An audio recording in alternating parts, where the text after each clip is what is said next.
ஃபேஸ்புக்கில் ஒரு வீடியோ பார்த்துக்கிட்டு இருந்தேன். இந்த சிங்கப்பெண் சிறப்பு அதிரடிப்படையை பற்றி பத்திரிக்கையாளர் போய் ஒரு லேடிஸ்கிட்ட உங்களோட கருத்து என்னன்னு சொல்லி கேட்குறாரு. அந்த அம்மா பேசிகிட்டு இருக்கு. அந்த அம்மா ஓகே கொஞ்சம் இம்ப்ளிமெண்ட் ஆகும் அப்படிங்கிற மாதிரி சொல்லிகிட்டு இருக்காங்க. அதில் கமெண்ட் செக்ஷனில் போய் பார்த்தேன். பேர் வச்சுருக்கான், தளபதி தளபதி தளபதின்னு வச்சுருக்கான். அவன் என்ன சொல்கிறான் தெரியுமா? நீயெல்லாம் ஒரு மூஞ்சி, நீ நைட்டு 1 மணிக்கு தனியாக போனாலே உன்னை எவனும் சீண்ட மாட்டான்.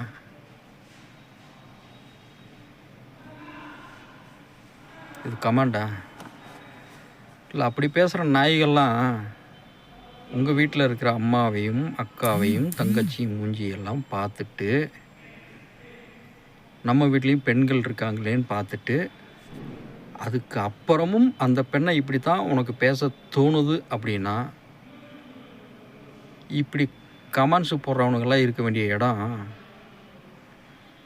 சுதந்திரமாக ரோட்டில் சுற்றிக்கிட்டு வீட்டில் குடியிருக்கக்கூடாது.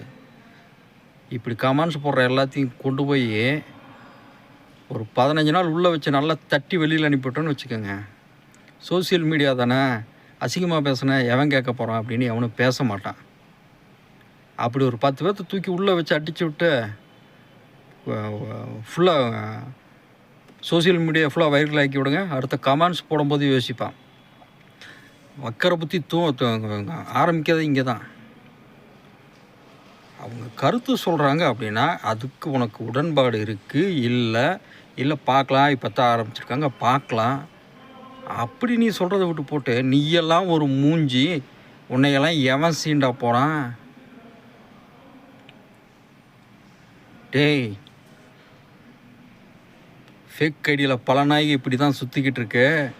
இந்த வன்மமாக கமெண்ட்ஸ் போடுற எவனாக இருந்தாலும் சொல்கிறேன், அடுத்தவங்கள பேசுகிறதுக்கு முன்னாடி உன் வீட்டில் இருக்கிற எல்லாத்தையும் மைண்டில் வச்சுட்டு அதுக்கப்புறம் அடுத்தவங்கள அசிங்கமாக பேசு.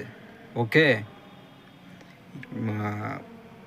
என்னை பொறுத்தவரை இப்படி கமெண்ட்ஸ் போடுறவனெல்லாம் கரெக்டாக அந்த ஐடியா பார்த்து தூக்கிட்டு போய் ஒரு 10-15 நாள் வச்சு நுங்கெடுத்து வெளியில் அனுப்பிடணும். அப்போ தான் இவனுக்கெல்லாம் திருந்துவானுங்க. அப்போ தான் இவன் புத்தியே இப்படி இருந்தால் அப்புறம் இவன் நாளைக்கு என்ன பண்ணுவான்?